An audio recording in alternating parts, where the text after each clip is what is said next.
Bukan sekadar lampu suluh, yang ni waktu sesak boleh jadi senjata. Sebab bahagian depan dia ni besi solid aluminium. Besi dia ni berat tau. Kalau waktu terdesak, yang ni korang boleh jadikan juga sebagai senjata. Yang ni torchlight yang padu. Satu torchlight ini korang boleh guna untuk suluh benda dekat dan suluh benda jauh. Sebab dia punya lens ni, depan dia ni jenis teleskopik macam ni. Boleh tarik tolak macam ni. Bila korang adjust dia punya jarak ni, dia akan efek dekat saiz cahaya. Jenis rechargeable pula tu, bila bateri habis, korang boleh charge dengan mudah. Dia punya lens bahagian depan ni jenis kaunter cembung macam tu. Setiap kali korang adjust dia punya jarak ni, lens dia tu akan jauh dengan sumber cahaya dekat dalam tu. Jadi cahaya dia tu lebih kecil, fokus dia tu dekat satu tempat saja.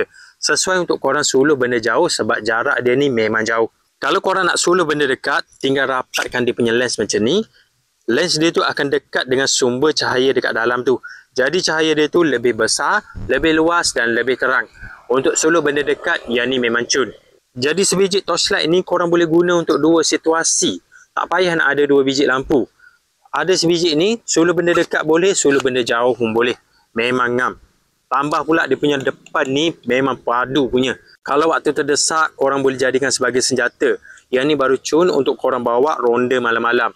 Kalau waktu emergency, boleh jadi senjata juga. Dan boleh jadi torchlight untuk suluh benda dekat. Dia ada dua sumber cahaya tau. Satu bahagian depan dan satu bahagian belakang. Bahagian belakang ni korang boleh guna untuk suluh benda dekat. Sebab cahaya dia ni luas, dia tak boleh suluh benda jauh macam lampu yang depan tu. Tapi yang ni sebagai backup ngam untuk suluh benda dekat. Kalau korang nak guna untuk suluh benda jauh, pakai je yang depan ni. Yang ni baru fleksibel. Dekat boleh, jauh pun boleh. Untuk cas lampu ni, korang cucuk je charger handphone dekat bahagian sini. USB port jenis Type-C dan USB port jenis Type-A. Lepas siap cas, korang cover balik dia punya tempat port ni. Jangan bagi habuk masuk. Siap ada bateri indicator dekat bahagian switch dia ni. Mudah tau. Bila ada indikator macam ni, mudah untuk korang tengok berapa bateri yang tinggal. Tak adalah nanti bila tengah guna, lampu padam sebab bateri habis. Lampu ni dia ada banyak mode cahaya. Kalau korang tekan sekali, dia akan nyala dengan terang macam ni. Tekan lagi sekali, dia akan lebih malap sikit. Tekan lagi sekali, dia akan lagi malap.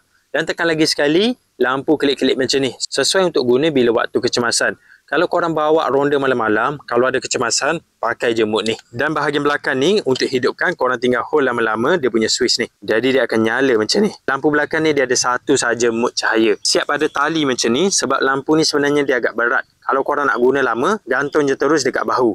Barulah tak lenguh. Jadi kalau korang nak cari lampu suluh yang bukan sekadar lampu, boleh jadi senjata bila kecemasan, banyak mode cahaya, mudah untuk suluh benda dekat, jenis rechargeable, korang boleh cek lampu yang padu ni dekat link video. Yang ni baru balai untuk korang bawa pergi ronda malam-malam.